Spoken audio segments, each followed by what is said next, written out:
Hello friends, welcome to the channel of career path.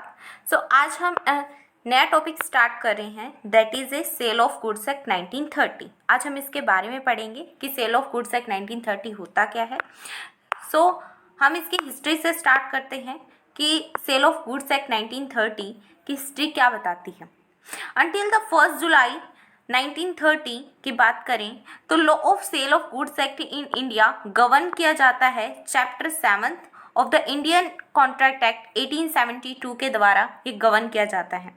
In India में 1920 में पाया गया था कि लॉ जो रिलेटिंग है सेल ऑफ गुड्स एक्ट में वो कंटेन किया जाएगा आपके चैप्टर नंबर 7 में।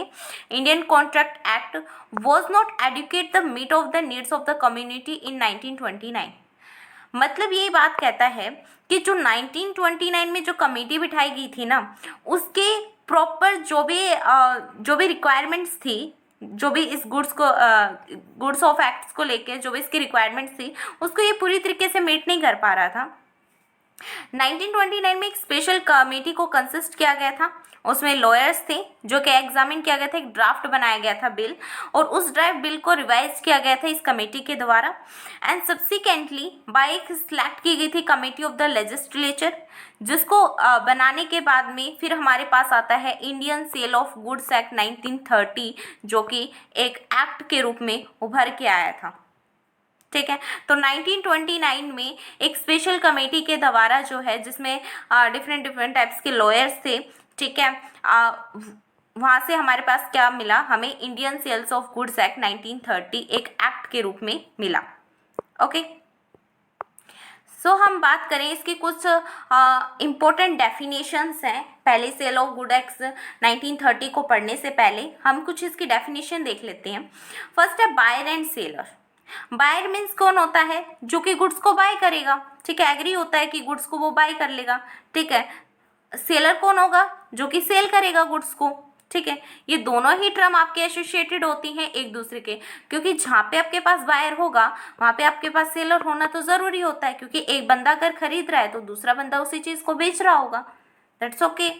अगर हम गुड्स की बात करते हैं, गुड्स क्या होता है, goods every kind of movable party होती है, जिसमें आपके इंक्लूड्स होंगे क्रॉप्स हो गया, वाटर हो गया, इलेक्ट्रिसिटी, शेयर्स, स्टॉक या फिर ऑल करेंसी, ठीक है। बट इसमें क्या चीज़ हम एक्सक्लूड करते हैं, इसमें हम एक्सक्लूड करते हैं इमूवेबल प्रॉपर्टीज़, ठीक है। गुड्स में जो है हम केवल और केवल मूवेबल प्रॉपर्टीज़ को इंक्लूड करते हैं, हम इसमें एक्सक्लूड करते हैं इमूवेबल प्रॉपर्टीज़। इमूवेबल प्रॉपर्टीज़ में आपके पास आ जाती हैं एक्शनेबल क्लेम्स, मनी और करेंसी। इन सारी चीज़ों को हम क्या करते हैं, एक्सक्लूड करते हैं, मतलब गुड्स से बाहर रखा जाता है इमूवेबल प्रॉपर्टीज़ को, जो कि हम मूव नहीं कर सकते। जैसे हमारी करेंसी है, जो प्रेजेंट डे में जो करेंसी चल रही है, ठीक है, जो हम एक्शन कर सकते हैं क्लेम के लिए, ठीक है, क्लेम के लिए हमने कोई एक्शन किया है, that is actionable claim. Money है, ठीक है, तो वो सारी चीज़ें हमारी जो है इमूवेबल प्रॉपर्टीज़ में आ जाएंगी, इसलिए इन्हें गुड्स से बाहर रखा गया है। गुड्स के अंदर कौन कौन सी चीज़ें इंक्लूड है, गुड्स के अंदर आपके पास मूवेबल प्रॉपर्टीज़ इंक्लूड है, जिन्हें हम मूव करा सकते हैं, ठीक है। जैसे हमारे पास क्रॉप्स हो गई, वाटर, इलेक्ट्रिसिटी, शेयर, स्टॉक और ओल्ड करेंसी, ठीक है। इसमें ओल्ड करेंसी भी इंक्लूड होती है, बल्कि जो अभी प्रेजेंट में जो हमारी करेंसी चल रही है, न्यू करेंसी, उसके लिए हम जो है इमूवेबल प्रॉपर्टीज़ में हम उन्हें रखते हैं, क्योंकि हम इसे मूव नहीं करा सकते हैं। ओके, नेक्स्ट पॉइंट आता है डिलीवरी।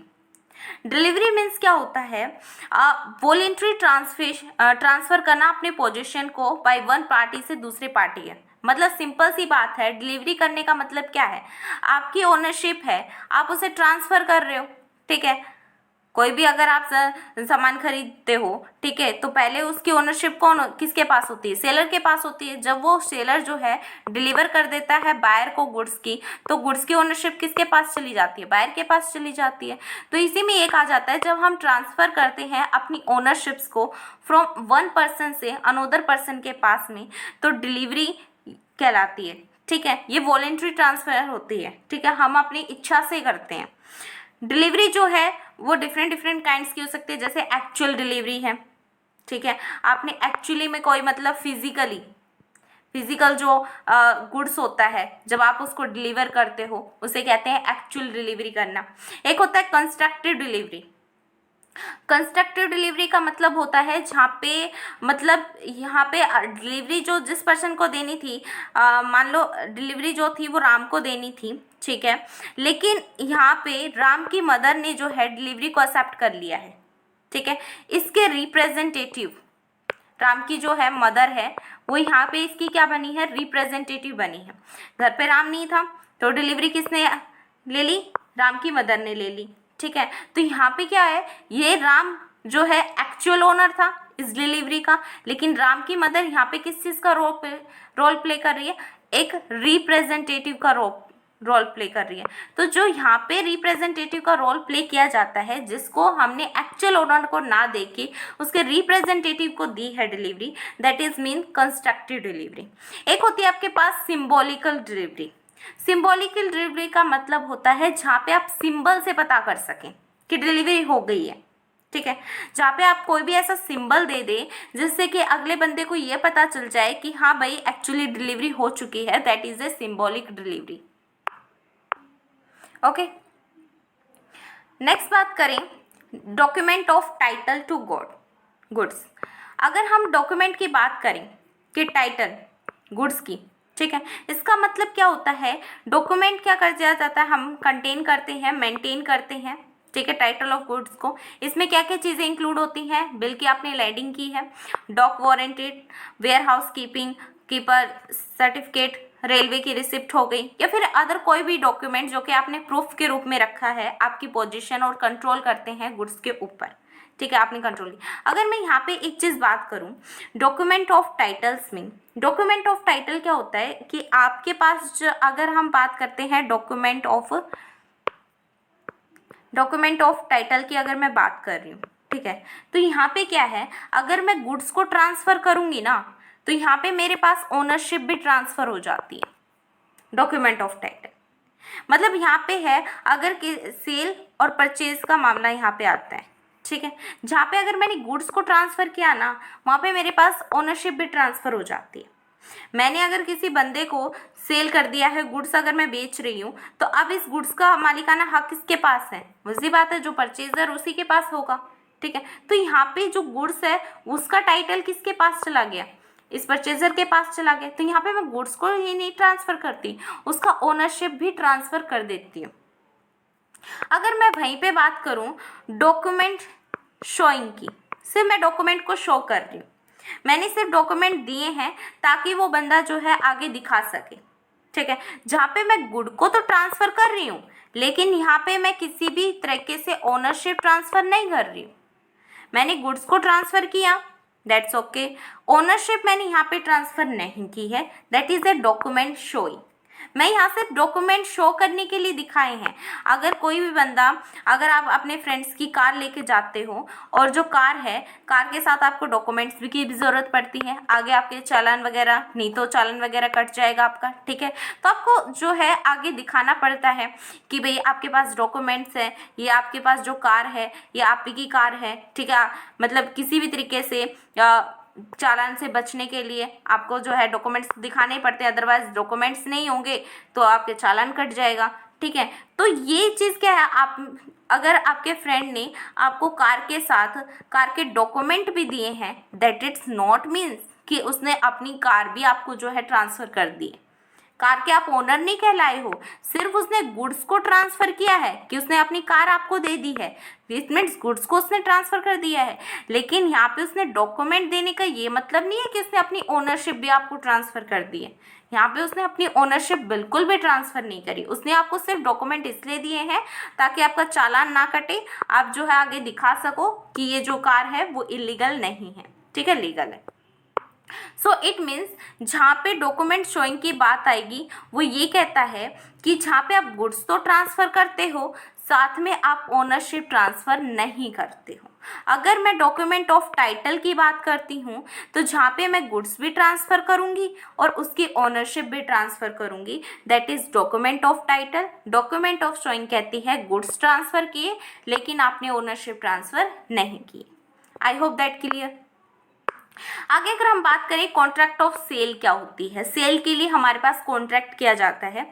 कॉन्ट्रैक्ट ऑफ सेल किसके बीच में होती है, बायर और सेलर के बीच में होगी, ठीक है, जिसका इंटेंट है टू एक्सचेंज करना प्रॉपर्टी को और एनी अदर गुड्स को फॉर कंसिडरेशन अमाउंट भी इसमें शामिल होगी, क्योंकि जहाँ पे बायर होगा वहाँ पे सेलर होगा और उनके प्लस में क्या होगी, कंसिडरेशन अमाउंट तो होगी। एंड सेलर ट्रांसफर करेगा अपनी कोई भी ट्रांसफर क्या करेगा, सेलर गुड्स को ट्रांसफर करेगा, किसको, और जो गुड्स की ओनरशिप है उसको किसके पास ट्रांसफर करेगा, बायर के पास ट्रांसफर करेगा, ठीक है। यहाँ पे कितनी पार्टीज हैं, यहाँ पे दो पार्टीज होगी, एक तो बायर होगा और एक सेलर होगा, जो कि अपनी इच्छा से एक्सचेंज करेंगे गुड और सर्विसेज को गेन, म्यूचुअल बेनिफिट्स को गेन करने के लिए, जिसे कि हम प्राइस कहते हैं, ठीक है। बिकॉज यहाँ पे तो एक ही, अगर कोई बंदा आपको गुड्स दे रहा है तो आप उस बंदे को क्या दोगे, प्राइस ही तो दोगे, that is A price, that is amount of the consideration amount है, ठीक है। यहाँ पे गुड्स को ही तो हम ट्रांसफर कर रहे हैं, उसके बदले आप प्राइस को ट्रांसफर करोगे, तो that it means a contract of sale. अगर इसके एलिमेंट्स की बात करें, कॉन्ट्रैक्ट ऑफ सेल्स के क्या क्या एलिमेंट्स होते हैं, तो यहाँ पे टू पार्टीज होती हैं, एक तो बायर होगा और एक सेलर होगा। यहाँ पे हम ट्रांसफर करते हैं अपनी प्रॉपर्टी को, ठीक है। अगर हम प्रॉपर्टी को ट्रांसफर कर रहे हैं, मतलब गुड्स को ट्रांसफर कर रहे हैं सेलर से बायर के पास में, तो यहाँ पे क्या होगा कि जहाँ पे एक पार्टी अगर गुड्स को ट्रांसफर कर रही है, दूसरी पार्टी उसे क्या देगी, प्राइस देगी उसके बदले, ठीक है। यहाँ पे एक्सचेंज किया जा रहा है, ठीक है। नेक्स्ट अगर हम बात करें गुड्स की, तो गुड्स एसेशनल एलिमेंट होता है किसी भी कॉन्ट्रैक्ट ऑफ सेल का, जिसमें कि आपके मूवेबल प्रॉपर्टीज इंक्लूड होंगी। मूवेबल कौन सी होंगी, जहाँ पे आपके मूवेबल प्रॉपर्टीज इंक्लूड होंगी, मूवेबल होंगी आपके पास ओल्ड करेंसी हो गई, ठीक है, आपके पास वाटर हो गया, आपकी इलेक्ट्रिसिटी हो गई, ये सारे के सारे आपके पास मूवेबल प्रॉपर्टीज है। मतलब मूवेबल प्रॉपर्टीज का एक मीन जान लो, जिसे कि हम सेपरेट कर सकते हैं, ठीक है। मूवेबल प्रॉपर्टीज वो होती है जिसे हम अर्थ से जो है सेपरेट कर सकते हैं, मतलब अर्थ से जिसे हम अलग कर सकते हैं उसे हम कहते हैं मूवेबल प्रॉपर्टीज, और जिसे नहीं कर सकते उसे इमूवेबल प्रॉपर्टीज कहेंगे, ठीक है। और इसमें एक्सक्लूड किसे किया जाएगा, जो कि इमूवेबल प्रॉपर्टीज हैं, ठीक है। आपके पास गुड्स जो है वो सर्टेन टाइप्स के कुछ गुड्स होते हैं। अगर हम बात करें, यहाँ पे एग्जिटिंग गुड्स होता है, फ्यूचर गुड्स होता है, स्पेसिफिक गुड्स होता है, ठीक है। तो अगर ये आगे हम देखेंगे टाइप्स ऑफ गुड्स, यहाँ पे हम आगे प्राइस की बात कर लेते हैं, ठीक है। प्राइस क्या है, प्राइस आपका ये है कि आप अगर उन्हें गुड्स को ट्रांसफर कर रहे हो तो उसका आप कंसिडरेशन अमाउंट भी तो दोगे ना, consideration amount that is A price, ठीक है, जो कि आप किस में पे करोगे, फ्यूचर में पे करोगे। एसेशनल एलिमेंट्स क्या होते हैं वैलिड कॉन्ट्रैक्ट की, एक वैलिड कॉन्ट्रैक्ट है उसके एसेशनल एलिमेंट्स क्या क्या होते हैं, ये पहले भी बताया गया था कि एक वैलिड कॉन्ट्रैक्ट बनाने के लिए उसके एलिमेंट्स कौन कौन से होने चाहिए। फर्स्टली आपकी जो पार्टी है वो मस्ट बी साउंड माइंड की होनी चाहिए, अनसाउंड माइंड की कोई भी पार्टी नहीं होनी चाहिए।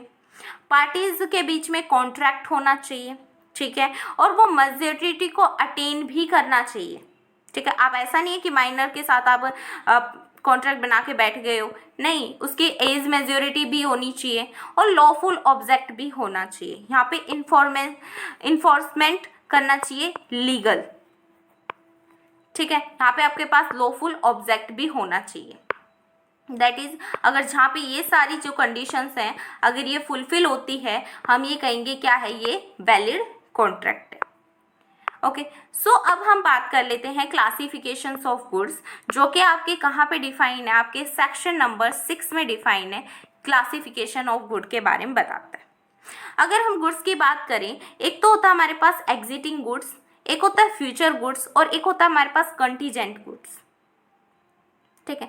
एग्जिटिंग गुड्स की बात करें, जो अभी हमारे पास है, फिजिकली एग्जिटेंस है अभी उस गुड्स की, मतलब जो गुड्स अभी हमारे पास है, मतलब ऐसा है कि अगर अभी हमारे पास शुगर है, ठीक है, शुगर अभी है हमारे पास, दैट इज मीन एग्जिटेंस गुड, मतलब जो अभी हमारे पास गुड्स है दैट इज ए एग्जिटेंट गुड्स। एक होता है आपके पास स्पेसिफिक गुड्स और एक होता है आपके पास असर्टेनमेंट गुड्स, ठीक है।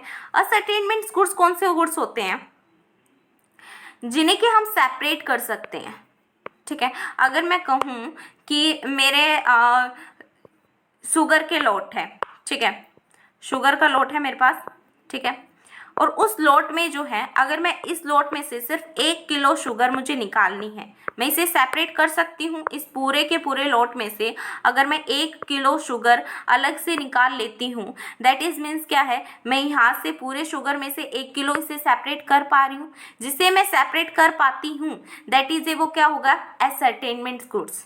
और जिसे मैं इसमें से सेपरेट ना कर पाऊँ दैट इज वो क्या हो जाएगा, अनसर्टेनमेंट गुड्स। जिसे मैं सेपरेट कर पा रही हूँ दैट इज ए सेपरेटमेंट गुड्स, जिसे हम कहेंगे असर्टेन गुड्स। और जिसे मैं सेपरेट नहीं कर पाती हूँ दैट इज ए अनसर्टेनमेंट गुड्स। ठीक है, आगे अगर हम बात करें, इसमें होता है एक स्पेसिफिक गुड्स। स्पेसिफिक गुड्स क्या होता है, स्पेसिफिक गुड्स का अगर हम बात करें तो आपने मतलब कि कॉन्ट्रैक्ट बनाया, ठीक है, कि आपने गुड्स को सेल करना है, किससे, एट द टाइम, आपका टाइम जो है वो फ्यूचर में आपको जो है सेल करना है। ठीक है, जब आप फ्यूचर में सेल करोगे दैट इज ए, आपने एक कॉन्ट्रैक्ट बनाए जिसके हिसाब से जो है लाइक आपने क्रॉप्स का कॉन्ट्रैक्ट बना लिया। ठीक है, आपने कहा कि फसल उग जाएगी एंड जब ये फसल उगेगी, जब इसकी कटाई वटाई हो जाएगी तो आप हमें फसल दे देना। ठीक है, हम आपको पैसे दे देंगे। ठीक है, ये क्या है, आपका फ्यूचर कॉन्ट्रैक्ट है।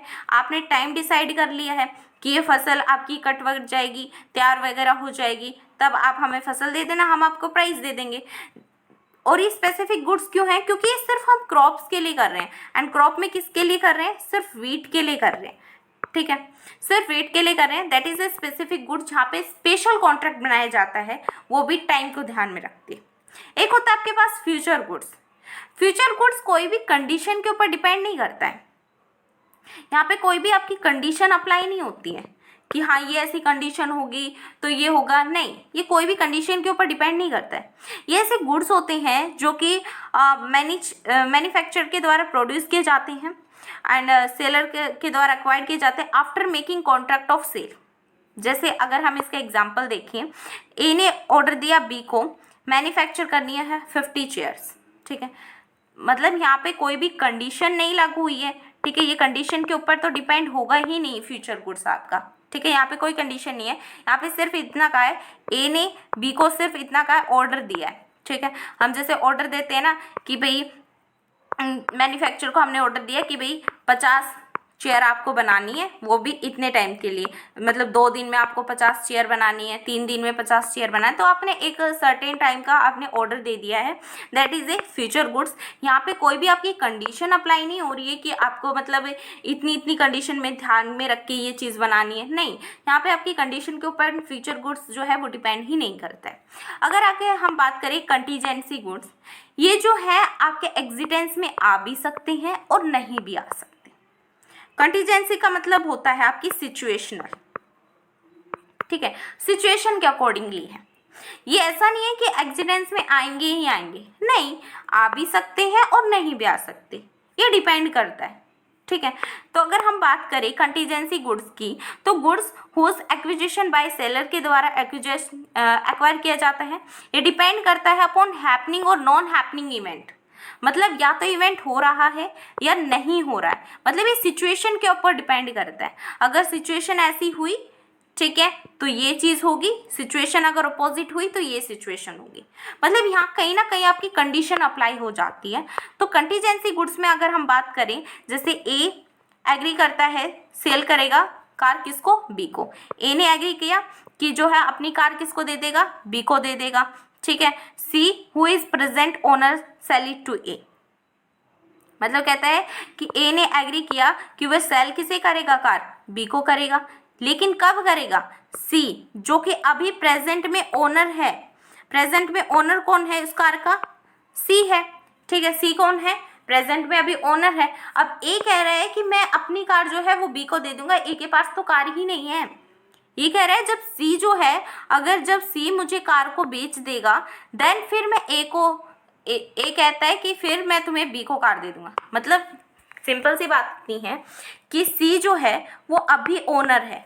ठीक है, अभी करंटली में वो ओनर है। ठीक है, यहाँ पे ए ने बी के साथ कॉन्ट्रैक्ट में कर लिया कि अगर सी जो है वो मुझे कार बेच देगा तब मैं तुम्हें कार दे दूंगा। मतलब ये साइकिल यहाँ से चल रही है, ऐसे ऐसे, इस तरीके से घूम रही है। मतलब जब सी कार ए को देगा, फिर ए कार बी को देगा, ठीक है। मतलब यहाँ डायरेक्ट सी बी नहीं कर रहे, यहाँ कह रहे हैं सी पहले ए को कार देगा एंड देन फिर ए जो है बी को बेचेगा। अब डिपेंड किसके ऊपर, सिचुएशन के ऊपर है। मान लो सी आगे मना कर देता है कि मुझे नहीं बेचनी अपनी कार, वो नहीं देगा कार, ठीक है। तो अब सी ए को कार देगा ही नहीं, तो ए कहाँ से कार बेचेगा बी को। तो ये सिचुएशन के ऊपर डिपेंड है कि ये अगर इवेंट हो रहा है, ये अगर चीज़ हो रही है तो हो भी सकती है और नहीं भी हो सकती। मतलब ये सिचुएशनल है, सिचुएशनल गुड्स है, यहाँ पे सेल हो भी सकती है और नहीं भी हो सकती है, ठीक है। तो कंटीजेंसी आपकी क्या होगी, सिचुएशनल बेस्ड हो जाती है। नेक्स्ट बात करते हैं डिफरेंस बिटवीन सेल और एग्रीमेंट टू सेल के बीच में क्या डिफरेंस है। एक तो होता है आपके पास सेल और एक होता है कि आपने सिर्फ एग्रीमेंट बनाया है कि आप इस चीज़ को सेल करोगे। तो इन दोनों के बीच में डिफरेंस क्या है वो देख लेते हैं। सेल में क्या होता है, आपकी ओनरशिप जो है वो किसके पास चली जाती है, बायर के पास चली जाती है। अगर हम वहीं पे एग्रीमेंट की बात करें कि आपने सिर्फ एग्रीमेंट बनाया है तो आपकी ओनरशिप किसके पास रहेगी, अभी तो सेलर के पास ही है, आपने सिर्फ उसे एग्रीमेंट बनाया, सेल नहीं किया है, तो आपकी ओनरशिप किसके पास रह रही है, सेलर के पास रह रही है। वहीं पे अगर हम सेल की बात कर लेते हैं तो आपकी ओनरशिप जो है वो किसके पास चली जाती है, गुड्स की जो ओनरशिप है वो किसके पास चली जाती है, बायर के पास चली जाती है। ये होता है आपके पास एग्जीक्यूटेड कॉन्ट्रैक्ट, जहाँ पे आपका एग्जीक्यूट हो चुका है कॉन्ट्रैक्ट, और ये होता है एग्जीक्यूटरी कॉन्ट्रैक्ट जो कि अभी होना बाकी है। अगर हम यहाँ पर बात करें तो रिस्क की बात करते हैं कि जो बायर का जो रिस्क है वो क्या हो जाता है, कम होता है यहाँ पे, ठीक है। यहाँ पे बायर का जो रिस्क है वो क्या होगा, यहाँ पे बायर का रिस्क क्या है, कम है, क्योंकि उसके पास तो ओनरशिप आ गई है ना, उस गुड्स की ओनरशिप आ गई है। और यहाँ पे क्या होता है, सेलर का रिस्क कम होता है, बिकॉज यहाँ पे अभी तक उसने अपने जो गुड्स है वो बेचा नहीं है, ठीक है। Seller can not to sell the goods. यहाँ पे हम बात करें तो सेलर जो है वो रीसेल नहीं कर सकता गुड्स की, ठीक है। मतलब उसने गुड्स बायर को दे दिया, अब बायर से ही उसका ओनर है, अब जब तक बायर नहीं चाहेगा सेलर का कोई हक नहीं बनता है यहाँ पे। लेकिन यहाँ पे बनता है, अभी उसके पास सिर्फ एग्रीमेंट किया उसने सेल करने के लिए, सेल नहीं किए है गुड्स को, तो वो चाहे तो किसी और थर्ड पार्टी को भी वो गुड्स जो है ट्रांसफ़र कर सकता है। It can be in cases of exiting and specific goods में जो है सेल की हम बात करते हैं कि आपके पास एग्जिटिंग अभी गुड्स है, और स्पेसिफिक गुड्स की बात करें तो हम सेल की बात करते हैं। जब हम बात करते हैं फ्यूचर गुड्स की या फिर असर्टेनमेंट्स गुड्स की, जो कि अभी असर्टेनमेंट्स गुड्स की बात करेंगे तो ये वाला कौन सा था, जिसे कि हमने लॉट से सेपरेट नहीं किया था, ठीक है। जिसे हम लॉट से सेपरेट नहीं कर सकते, वो अभी हमारे पास शुगर जो है, जो शुगर जो लॉट में थी उसमें से 10 किलो मान लो वो थी, ठीक है, उसमें से मैंने सिर्फ 1 किलो निकाली, दैट इज ए असर्टेनमेंट, ठीक है। और जो 9 kg बच गई अभी मेरे पास वो क्या कहलाएगी, अनअसर्टेनमेंट्स गुड्स, ठीक है। तो ये अगर मैं एग्रीमेंट ऑफ सेल की बात करूं तो यहाँ पे केसेस आएंगे आपके पास फ्यूचर गुड्स के, क्योंकि अभी भी फ्यूचर गुड्स में क्या है, सेल करना है या नहीं करना है, किसके ऊपर डिपेंड करता है, ऑब्वियस बात है सेलर के ऊपर डिपेंड कर रहा है। अनसर्टेनमेंट्स गुड्स भी किसी के ऊपर डिपेंड कर रहा है, सेलर के ऊपर। जबकि आपके पास सेल हो चुकी है तो आपके पास एग्जिटिंग है, अभी वो गुड्स है, स्पेसिफिक गुड्स की ही डील करता है, ओके। तो आपको ये समझ में आएगा डिफरेंस बिटवीन सेल और एग्रीमेंट टू सेल के बीच में क्या डिफरेंस होता है, ओके। Thank you.